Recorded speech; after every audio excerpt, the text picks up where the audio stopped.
श्री कृष्ण कहते हैं कि जीवन में एक दोस्त कर्म जैसा भी जरूर होना चाहिए जो तुम्हारे गलत होते हुए भी तुम्हारे लिए युद्ध करे। होने वाले खुद ही अपने हो जाते हैं, किसी को कहकर अपना नहीं बनाया जाता। रिश्ते हमेशा एक दूसरे का ख्याल रखने के लिए बनाए जाते हैं, एक दूसरे का इस्तेमाल करने के लिए नहीं चूम लेता हूँ। हर मुश्किलों को मैं अपना मानकर, जिंदगी कैसी भी आखिर है तो मेरी जो हैरान है, मेरे सब्र पर उनसे कह दो जो आंसू जमीन पर नहीं गिरते वह दिल चिढ़ जाते हैं। डर रखिए वक्त की मार से, बुरा वक्त किसी को बताकर नहीं आता। धन ना हो तो रिश्ते उंगली पर गिने जाते और धन हो तो रिश्ते डायरी में लिखे जाते हैं। जहर का भी अपना हिसाब है, मरने के लिए थोड़ा सा और जीने के लिए बहुत सारा पीना पड़ता है। डूबी है मेरी उंगलियां खुद अपने लहू में, कांच के टुकड़ों को उठाने की सजा है। ताकत की जरूरत तभी पड़ती है जब किसी का बुरा करना, वरना दुनिया में सब कुछ पाने के लिए प्रेम ही काफी है। श्री कृष्ण कहते हैं कि बूंद यदि केले के पत्ते पर गिरे तो वो कपूर बन जाती है। सीप में गिरे तो मोती, यदि विषधर के मुख्य में गिरे तो विष बूंद एक है, परंतु उसके पर आबाद भिन्न है, क्योंकि उसे आकर्षित करने वालों का व्यवहार भिन्न है। इसलिए यह आप पर निर्भर करता है, आपके भविष्य में विष चाहिए या अमृत। स्मरण रखें, हम वही बन जाते हैं जैसा हम सोचते हैं, जैसा विश्वास रखते हैं। यह आपका विश्वास ही है जो यह निर्धारित करेगा कि आपको विष मिलेगा या अमृत। इसलिए अपनी सोच को सुदृढ़ रखिए, सकारात्मक रखिए और फल भी सकारात्मक ही आएगा। श्री कृष्ण कहते हैं, अनुभव की भट्टी में जो तपते वह दुनिया के बाजार में वही सिक्के चलते। लोगों की निंदा किए बिना दुष्ट व्यक्ति को आनंद नहीं आता। जैसे कौवा सभी रसों का भोग करता है, परंतु गंदगी के बिना उसकी तृप्ति नहीं होती। जिंदगी एक बार मिलती है, ये बिल्कुल गलत है। सिर्फ मौजूद एक बार मिलती है, जिंदगी तो हर रोज मिलती है। जब सोच मेमो जाती है तब हर रिश्ते में खरोच आ जाती है। समय एक ऐसी गाड़ी जिसमें ब्रेक भी नहीं और रिवर्स गियर भी नहीं। जिम्मेदारियों की एक खूबी होती है, ये आपको कभी बिगड़ने नहीं देती। कानून की जरूरत बुरे लोगों के लिए, क्योंकि सभी लोग तो शर्म से ही मर जाते हैं। किसी की तारीफ करने के लिए जिगर जाइए, बुराई तो बिना हॉनर के भी किसी की जा सकती है। मेरी खामोशी से किसी को कोई फर्क नहीं पड़ता और शिकायत में दो शब्द कह दूं तो आँच छुप जाते हैं। श्री कृष्ण कहते हैं, जब से ये सृष्टि बनी है, नदी की धारा और चट्टान के मध्य सदा संघर्ष रहा है, परंतु हर बार चट्टान की कठोरता को हारना पड़ता है और नदी की धारा कोमल होते हुए भी कठोर चट्टान को काट देती। कभी सोचा है ऐसा क्यों होता है? चट्टान इतनी कठोर और जल इतना कोमल, चट्टान इतना दृढ़ लेकिन जल इतना लचीला होने पर भी सदा जल कठोर चट्टानों के माध्यम से अपना मार्ग बना ही लेती। कारण केवल एक ही है और वो है लगातार चलने की क्षमता। जल बढ़ता रहता है, चट्टान अडिग रहती है। इसी कारण जल चट्टान को काटकर मार्ग बना लेता है। इसीलिए लगातार चलते रहे, रुकिए मत, क्योंकि चट्टान जैसी हर समस्या को आप भी जल की तरह काट सकते हैं। श्री कृष्ण कहते हैं, हम क्या करते हैं इसका महत्व कम है, किंतु हम उसे किस भाव से करते हैं इसका बहुत महत्व है। फल कुचलने का हुनर भी सीखे, सांपों के खौफ से जंगल नहीं छोड़ा करते। उदास तो बहुत रहे मगर कभी जाहिर ना किया सब ठीक है, बस इसी सब ने सब संभाल लिया।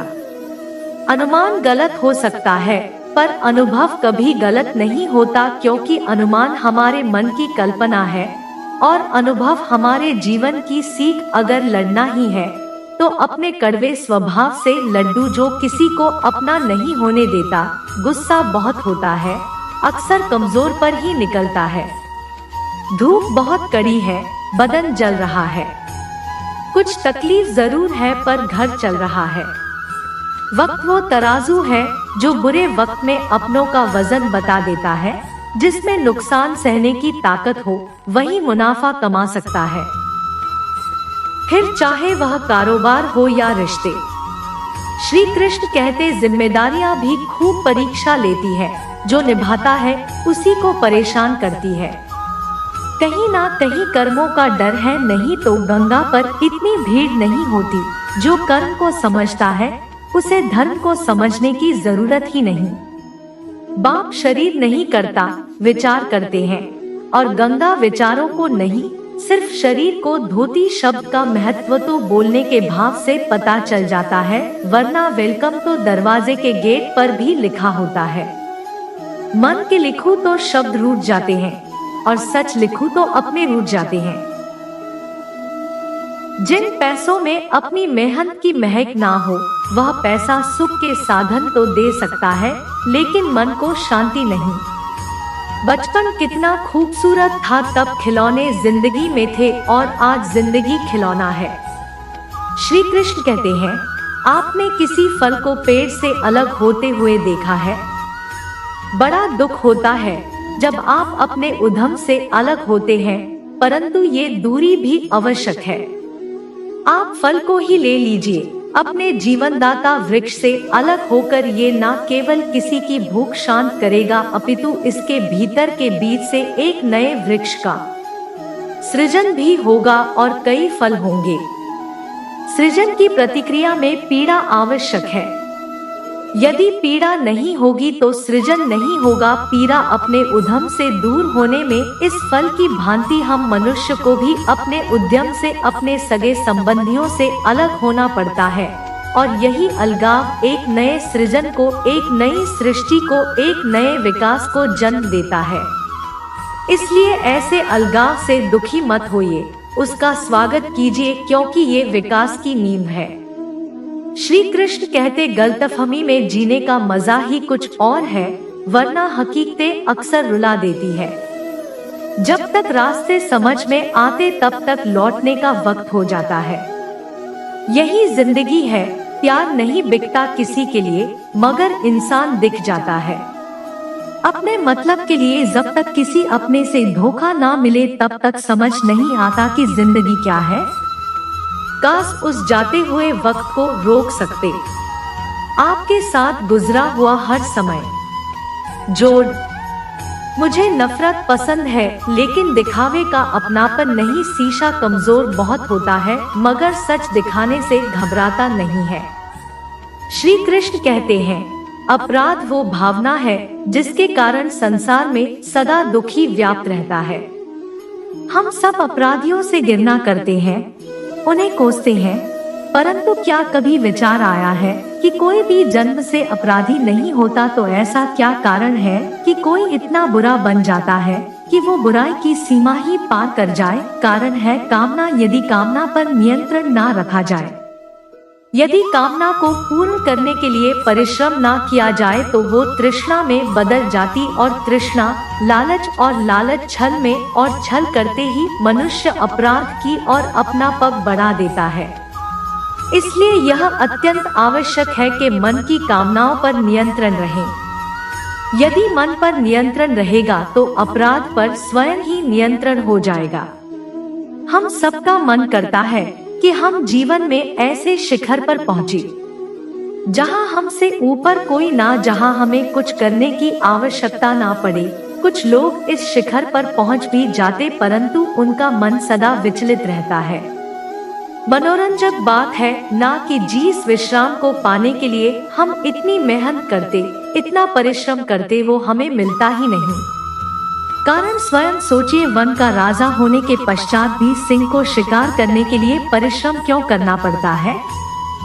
क्योंकि राजा होने का अर्थ यह नहीं कि वो सदा सोता रहा है और मर्ग स्वयं उसके समक्ष आकर कहें, आइए महाराज, मुझे खाकर अपनी भूख मिटाई, तुम्हें समझ लीजिए, कार्य आपके परिश्रम से संपन्न होते, केवल कामना से नहीं। यदि आप नीचे हैं तो सदा स्मरण रखिए कि आपका परिश्रम ही आपको ऊंचाइयों पर ले जाएगा, और यदि आप ऊंचाई पर हैं तो वहां पर भी रहने के लिए आपको निरंतर परिश्रम करते रहना होगा। अर्थात परिश्रम से मुक्ति नहीं है, क्योंकि परिश्रम ही जीवन है।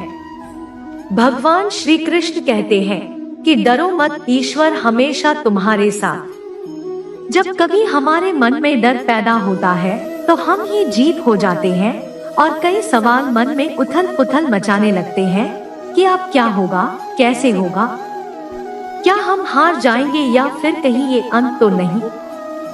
हमें अपने आसपास वो सभी चीजें दिखाई देने लगती हैं जो वास्तव में होती ही नहीं। हमारे मन की कल्पना ही हमारे मन के डर को जन्म देती, और यह डर हमारे वर्तमान और भविष्य को नष्ट कर देता है।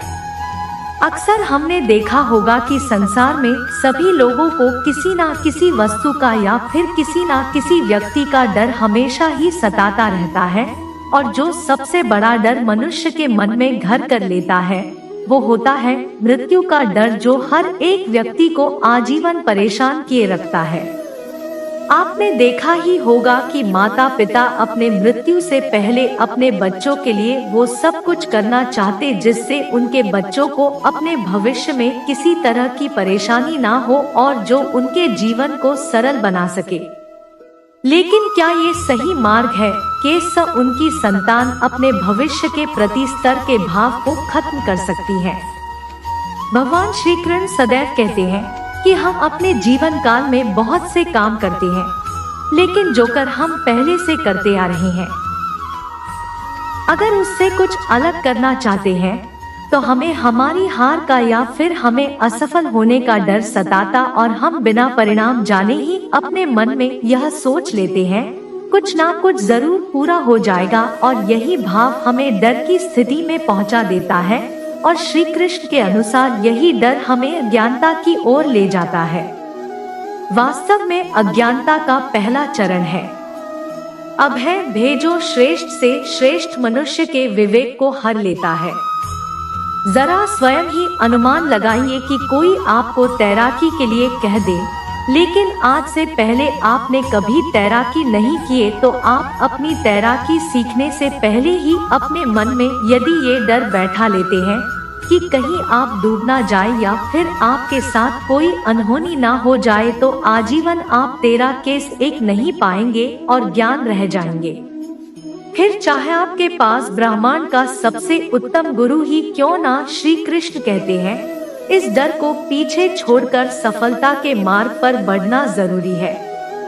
यदि हम अपने डर से पीछा छुड़ाना चाहते हैं तो हमें अपनी आरामदायक स्थिति को त्यागना होगा।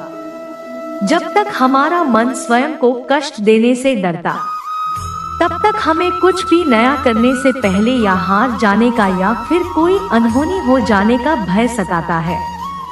इसलिए यदि हम डर को जीतना चाहते हैं तो हमें डर का सामना खुद ही करना होगा और अपने हृदय को कठोर बनाना होगा, तब जाकर हम इस डर के परिस्थिति से बाहर आ जाएंगे। श्री कृष्ण कहते हैं अगर हमें अपने डर पर विजय प्राप्त करनी है तो हम परिणाम की चिंता नहीं करते। कर्म करते जाओ, फल की चिंता मत करो। समय आने पर फल आपको अपने आप ही मिल जाएगा। और यदि हम फल की चिंता किए बिना स्वतंत्र रूप से कर्म करते हैं तो निश्चित ही परिणाम में स्वादिष्ट फल चखने के लिए मिलते हैं। इसी स्थिति को यदि आप कलयुग के अनुसार देखेंगे तो श्री कृष्ण स्वयं कहते हैं कि कोई भी परिस्थिति हो, कैसे भी हालात हो, सदैव जीव आत्मा के साथ रहते हैं और अपना कर्म करते जाओ और भयभीत होने की कोई भी आशंका मत छोड़ो, क्योंकि वह सदैव अपनी संतान के साथ में, फिर आप कैसे भी मुश्किल परिस्थिति में हैं, चाहे कितनी भी दुर्गम हालात चाहे ब्रह्मांड में हो, दुनिया में कोई आपका साथ दे या ना दे, लेकिन ईश्वर सदैव आपके साथ रहेगा। एक गांव में एक किसान रहता था। उस गांव के बाहर एक छोटा सा खेत था। एक बार फसल बोने के कुछ दिनों बाद उसके खेत में चिड़िया ने घोंसला बना लिया। उस समय बीता तो चिड़िया ने वहां 2 अंडे भी दिए। उन 2 अंडों में से 2 छोटे छोटे बच्चे निकल आए। वो बड़े मजे से उस खेत में अपना जीवन गुजारने लगे। कुछ महीनों के बाद फसल कटाई का समय आ गया। गांव के सभी किसान अपने खेतों की फसल की कटाई में लग गए। अब चिड़िया और उसके बच्चों को वह खेत छोड़कर नए स्थान पर जाने का समय आ गया था। एक दिन खेत में चिड़िया के बच्चों ने किसान को यह कहते सुना कि कल मैं फसल कटाई के लिए अपने पड़ोसी से पूछूंगा और उसे खेत में भेजूंगा। यह सुनकर चिड़िया के बच्चे परेशान हो गए। उस समय चिड़िया पे ही गई हुई थी। जब वह वापस लौटी तो बच्चों ने उसे किसान की बात बताई कि माँ, आज हमारा यहाँ अंतिम दिन, रात में हमें दूसरे स्थान के लिए यहाँ से निकलना होगा। चिड़िया ने उत्तर दिया, इतनी जल्दी नहीं बच्चों, मुझे नहीं लगता कि कल खेत में फसल की कटाई हो गई। चिड़िया की कही बात सही साबित हुई। दूसरे दिन किसान का पड़ोसी खेत में नहीं आया और फसल की कटाई नहीं हो सकी। शाम को किसान खेत में आया और खेत को जैसे का पैसा देख बुदबुदाने लगा कि ये पड़ोसी तो नहीं आया, ऐसा करता हूँ कल अपने किसी रिश्तेदार को भेज देता हूँ। चिड़िया के बच्चों ने फिर किसान की बात सुनी और परेशान हो गई। जब चिड़िया को उन्होंने यह बात बताई तो वह बोली, तुम लोग चिंता मत करो, आज रात हमें जाने की जरूरत नहीं है। मुझे नहीं लगता कि किसान का रिश्तेदार आएगा। ठीक ऐसा ही हुआ और किसान का रिश्तेदार अगले दिन खेत नहीं पहुंचा। चिड़िया के बच्चे हैरान थे कि उनके माँ की हर बात सही हो रही है। अगले साल किसान जब खेत आया तो खेत की वही स्थिति देखकर बुदबुदाने लगा कि ये लोग तो कहने के बाद भी कटाई के लिए आते नहीं, कल मैं खुद आकर फसल की कटाई शुरू करूंगा। चिड़िया के बच्चों ने किसान की बात सुनी, फिर अपनी माँ को यह बात बताई। तब चिड़िया बोली कि बच्चों, अब समय आ गया है ये खेत छोड़ने का। हम आज रात ही ये खेत छोड़कर दूसरी जगह चले जाएंगे। दोनों बच्चे हैरान थे कि इस बार ऐसा क्या है जो माँ खेत छोड़ने को तैयार है। उन्होंने पूछा तो चिड़िया बोली, बच्चों, पिछले 2 बार किसान कटाई के लिए दूसरों पर निर्भर था। दूसरों को कहकर अपने काम से पल्ला झाड़ लिया था, लेकिन इस बार ऐसा नहीं है। इस बार उसने ये जिम्मेदारी अपने कंधों पर ली है, इसलिए वह अवश्य आएगा। उसी रात चिड़िया और उसके बच्चे उसके खेत से उड़ गए और कहीं और चले गए। इस कहानी से हमें यही सीख मिलती है कि दूसरों की सहायता लेने में कोई बुराई नहीं है, किंतु यदि आप समय पर काम शुरू करना चाहते हैं और चाहते हैं कि वह समय पर पूरा हो जाए तो उस काम की जिम्मेदारी स्वयं लेनी होगी। दूसरे भी मदद उसी की करते हैं जो अपनी मदद खुद करता। दोस्तों, इस वीडियो में बस इतना ही। मिलते हैं अगले वीडियो में। अपना ख्याल रखिएगा। जय श्री कृष्ण।